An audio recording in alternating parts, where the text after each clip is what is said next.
Bismillahirrahmanirrahim. Assalamualaikum warahmatullahi wabarakatuh. Perkenalkan, nama saya Zahril Hafalili dengan standbook E28120262. Pada kesempatan kali ini, saya akan menjelaskan sedikit materi yang saya angkat dengan judul pemanfaatan fenomena pembentukan buah Parthenocarpi dalam perspektif pertanian di Indonesia. Pertama-tama, yang saya hormati dosen pengampu mata kuliah bioteknologi pertanian. Saya sebut namanya Ibu Mutmaina SP MP. Baik. Apa itu Parthenocarpi?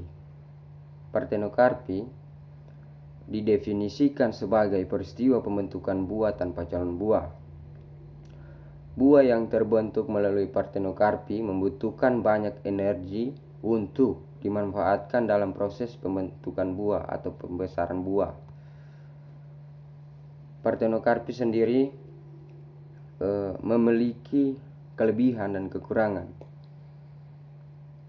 Yang akan saya jelaskan pertama itu kelebihan dari Parthenocarpi. Ada 5 poin. Yang pertama, meningkatkan produksi buah yang berkualitas. Yang kedua, memiliki nilai ekonomi tinggi pada kelompok hortikultura. Yang ketiga, buah dapat dihasilkan lebih cepat dan mudah. Yang keempat, biaya produksi dapat ditekan. Terus yang kelima, hasil panen lebih meningkat tanpa penggunaan pestisida dan ukuran buah lebih besar.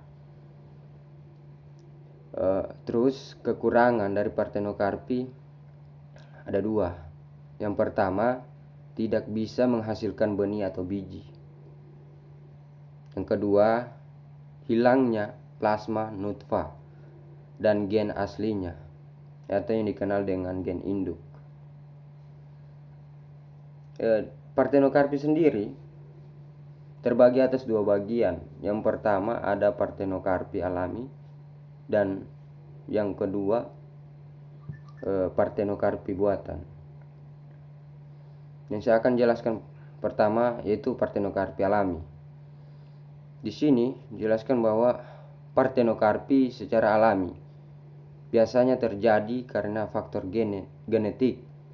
Terus yang kedua, Parthenocarpi secara alami dapat terjadi karena pengaruh lingkungan.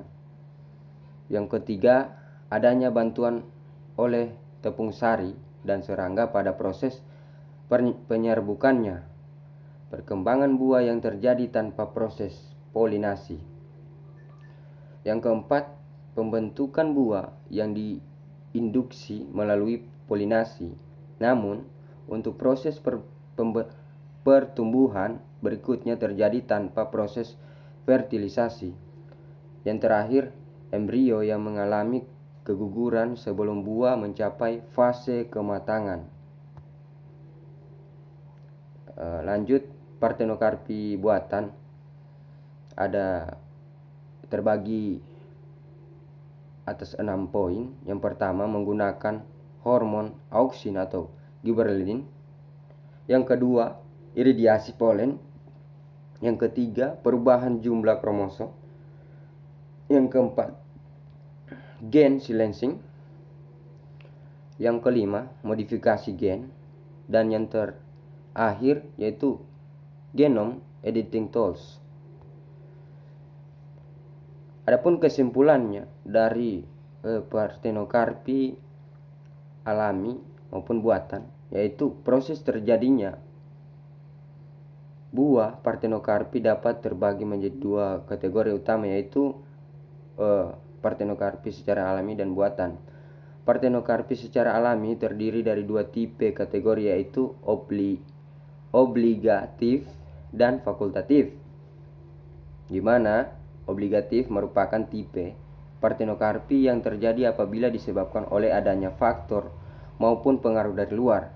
Sedangkan fakultatif merupakan tipe Parthenocarpi yang terjadi apabila faktor atau pengaruh dari luar lingkungan tidak sesuai untuk proses penyerbukan dan pembuahan.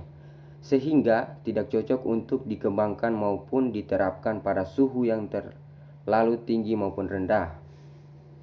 Partenokarpi buatan dapat dibagi menjadi 6 kelompok utama. Di antaranya adalah partenokarpi buatan dengan memanfaatkan hormon pertumbuhan tanaman, memanfaatkan sinar radiasi polen, merubah jumlah kromosom, gen silencing, modifikasi gen, dan genome editing tools. Terima kasih. Itulah sedikit yang dapat saya sampaikan pada kesempatan kali ini. Lebih dan kurangnya saya mohon maaf. Yang saya tutup dengan mengucapkan Allah musta'an. Assalamualaikum warahmatullahi wabarakatuh.